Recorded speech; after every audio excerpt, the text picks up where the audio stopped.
നമസ്കാരം. ലോകത്തെ ഞെട്ടിച്ചുകൊണ്ടാണ് മറ്റൊരു യുദ്ധ കാഹളം മുഴങ്ങിയിരിക്കുന്നത്.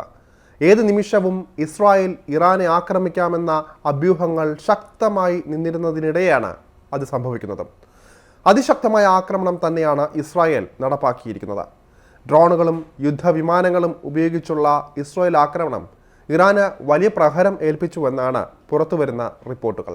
ഇസ്രായേൽ വ്യോമാക്രമണത്തിൽ Iran revolutionary guard commander in chief Hussein Salami കൊല്ലപ്പെട്ടതായ നിർണായക വിവരങ്ങളും പുറത്തു വരുന്നുണ്ട്. ഇറാനിലെ തസ്നീം വാർത്താ ഏജൻസിയും ടെഹ്റാൻ ടൈംസും പത്രവുമാണ് ഇക്കാര്യം റിപ്പോർട്ട് ചെയ്തത്. ആക്രമണത്തിൽ ഇറാനിയൻ സൈന്യത്തിൻ്റെ ഡെപ്യൂട്ടി കമാൻഡർ ജനറലായ ഖോലം അലി റാഷിദ്, ഇറാന്റെ 2 പ്രമുഖ ആണവ ശാസ്ത്രജ്ഞരായ ഹൊറൈദൂൻ അബ്ബാസി, മുഹമ്മദ് മഹ്ദി എന്നിവരും കൊല്ലപ്പെട്ടതായി സ്റ്റേറ്റ് TV അടക്കം റിപ്പോർട്ടും ചെയ്തിട്ടുണ്ട്. ആണവ സമ്പുഷ്ടീകരണവുമായി മുന്നോട്ട് പോയ ഇറാന് നൽകിയ പ്രഹരമാണിതെന്നാണ് റിപ്പോർട്ടുകൾ. ആക്രമണത്തിൽ സാധാരണക്കാർക്കും ജീവൻ നഷ്ടപ്പെട്ടതായി ആണ് റിപ്പോർട്ടുകൾ. ഇറാൻ തലസ്ഥാനത്തെ റെസിഡൻഷ്യൽ കെട്ടിടങ്ങൾക്ക് നേരെയുണ്ടായ ഇസ്രായേൽ ആക്രമണത്തിൽ സ്ത്രീകളും കുട്ടികളും ഉൾപ്പെടെ നിരവധി സാധാരണക്കാർ കൊല്ലപ്പെട്ടതായും റിപ്പോർട്ടുകൾ വരുന്നുണ്ട്.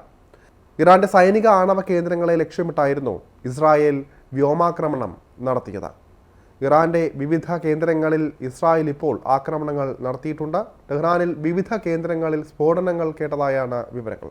നേരത്തെ തന്നെ ഇറാനെ ഇസ്രായേൽ ആക്രമിക്കുമെന്ന റിപ്പോർട്ടുകൾ ശക്തമായി ഉണ്ടായിരുന്നു. അമേരിക്കയ്ക്ക് ഇതേക്കുറിച്ച് അറിവുണ്ടായിരുന്നുവെന്നും വിവിധ റിപ്പോർട്ടുകളിൽ നിന്ന് മനസ്സിലാക്കാം. ഇതൊറ്റ ആക്രമണത്തിൽ അവസാനിപ്പിക്കാനുള്ളതല്ല എന്നാണ് ബെഞ്ചമിൻ നെതന്യാഹു അടക്കം പറയുന്നത്.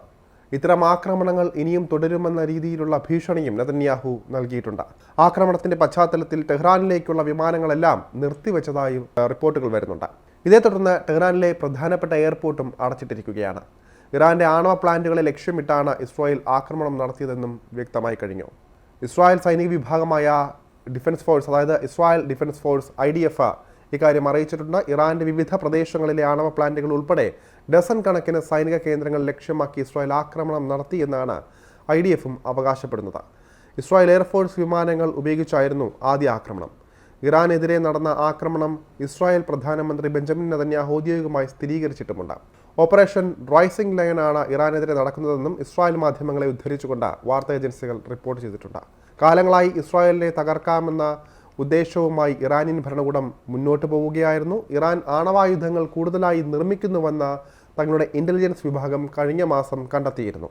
ഇതിന്റെ ഭാഗമായി നിരവധി ആണവ പ്ലാന്റുകളും അവർ നിർമ്മിച്ചു. പുലർച്ചെയോടെ IDF ഇറാനെതിരെ ആക്രമണം നടത്തുകയായിരുന്നു. ആണവായുധ നിർമ്മാണത്തിൽ നിന്ന് ഇറാനെ തടയുകയെന്നതാണ് ലക്ഷ്യം. ഒഴിച്ചുകൂടാനാകാത്ത ഒരു ഭീഷണിക്കെതിരെയാണ് ആക്രമണം നടത്തുന്നത്. ഇതല്ലാതെ മറ്റൊരു മാർഗവും തങ്ങളുടെ മുന്നിലില്ല എന്ന് ഇസ്രായേൽ വ്യക്തമാക്കുന്നുണ്ട്. ലോകത്തിനും പ്രത്യേകിച്ച് ഇസ്രായേലിനും ഭീഷണി അയക്കാവുന്ന ആണവായുധ നിർമ്മാണത്തിൽ ഇറാനെ പിന്തിരിപ്പിക്കേണ്ടത് അത്യാവശ്യമാണ്. ഈ ഓപ്പറേഷൻ പ്രതിരോധത്തിനായാണ്, തങ്ങളുടെ കുട്ടികളുടെ ഭാവിക്ക് വേണ്ടിയാണ്. IDF വലിയ തയ്യാറെടുപ്പാണ് ആക്രമണത്തിന് വേണ്ടി നടത്തിയത്. പ്രതിരോധത്തിന് വേണ്ടിയുള്ള നടപടികളും IDFന്റെ ഭാഗത്ത് നിന്ന് എടുത്തിട്ടുണ്ട് എന്നും IDF വക്താവ് സമൂഹമാധ്യമമായ Xലൂടെ അറിയിച്ചിട്ടുണ്ട്. ഒമാനിൽ 6ാം റൗണ്ട് ചർച്ച നടക്കാനിരിക്കുന്നതിനിടെയാണ് ഇസ്രായേലിന്റെ ആക്രമണം. എന്നാൽ യുറേനിയം സമ്പുഷ്ടീകരണം തുടരുമെന്നും ഭീഷണിപ്പെടുത്താൻ നോക്കേണ്ട എന്നുമുള്ള നിലപാടിൽ ഇറാൻ ഉറച്ചു നിൽക്കുകയായിരുന്നു. രാജ്യത്തിന്റെ വികസനത്തിനാവശ്യമായ യുറേനിയം സമ്പുഷ്ടീകരണമാണ് ഇറാൻ നടത്തുന്നതെന്നും ഇറാന്റെ ആഭ്യന്തര കാര്യങ്ങളിൽ വിദേശ ശക്തികളുടെ ഇടപെടൽ അനുവദിക്കില്ല എന്നും സർക്കാർ പ്രഖ്യാപിക്കുകയും ചെയ്തിട്ടുണ്ട്. മേഖലയിൽ ഒരു വലിയ സംഘർഷം ഉണ്ടാകാൻ സാധ്യതയുണ്ടെന്ന് US പ്രസിഡന്റ് ഡൊണാൾഡ് ട്രംപ് മുന്നറിയിപ്പ് നൽകിയിരുന്നു. ഇതേ തുടർന്ന് അവിടെയുള്ള അമേരിക്കൻ ജനതയെ തന്നെ മാറ്റിപ്പാർപ്പിക്കാനുള്ള നടപടികളും സ്വീകരിച്ചിരുന്നു. ഇതിന് പിന്നാലെയാണ് ഇറാൻ തലസ്ഥാനമായ ടെഹ്റാനിൽ ഇസ്രായേൽ ആക്രമണം നടത്തുന്നത്. ഓപ്പറേഷൻ റൈസിംഗ് ലയണിന് പകരമായി ഇറാന് പ്രത്യാക്രമണം ഉണ്ടായേക്കുമെന്നാണ് ഇപ്പോൾ സൂചന. തങ്ങളുടെ ആക്രമണം ഇറാനിലെ ജനതയ്ക്ക് നേരെയല്ല എന്നും ഇറാനിലെ ഏകാധിപത്യ സർക്കാരിനെതിരെയാണെന്നും നെതന്യാഹു ഓർമ്മിപ്പിച്ചിട്ടുണ്ട്. ഏതായാലും ഇതിനെതിരെ ഇറാൻ എത്തരത്തിൽ പ്രതികരിക്കുമെന്നാണ് ലോകം ഇപ്പോൾ ഉറ്റുനോക്കുന്നത്.